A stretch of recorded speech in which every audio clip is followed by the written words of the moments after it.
Welcome to While You Were Pooping, where you can learn fun facts in just the time it takes you to number 2. If you enjoy the show, rate, subscribe, and share with a friend. The more you share, the more we can bring to you.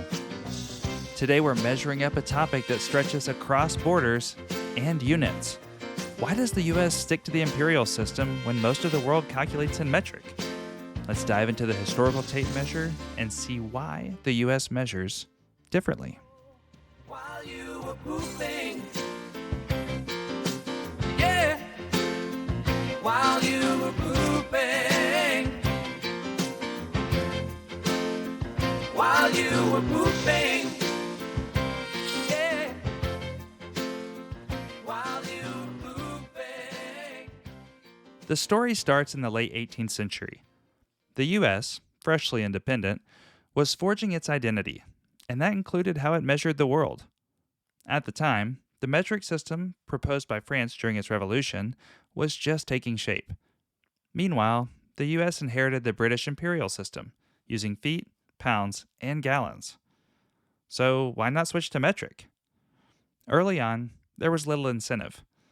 The U.S. was largely agrarian, distances vast, and communities self-reliant. Standardization didn't seem crucial, and the familiarity of the British system carried the day.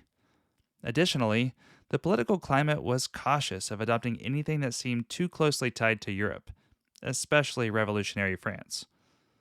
But the winds of change have blown over the centuries. Attempts to metricate the U.S. have been ongoing.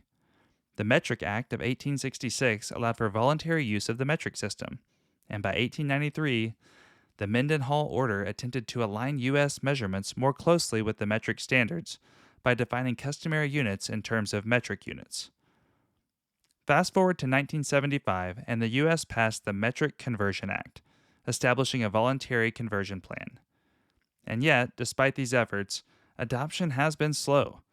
Businesses argued that the cost of conversion was too high, and the public didn't see a compelling enough reason to switch. Today, the U.S. still clings to its customary measurements in daily life, though metric is standard in science, medicine, and the military. The dual system continues to coexist, a tapestry of tradition and practicality. That's all for today's episode. Join us during your next poo when we drop another nugget or two for your enjoyment. And when your friends ask, "How do you know that?" just let them know you learned it while you were pooping.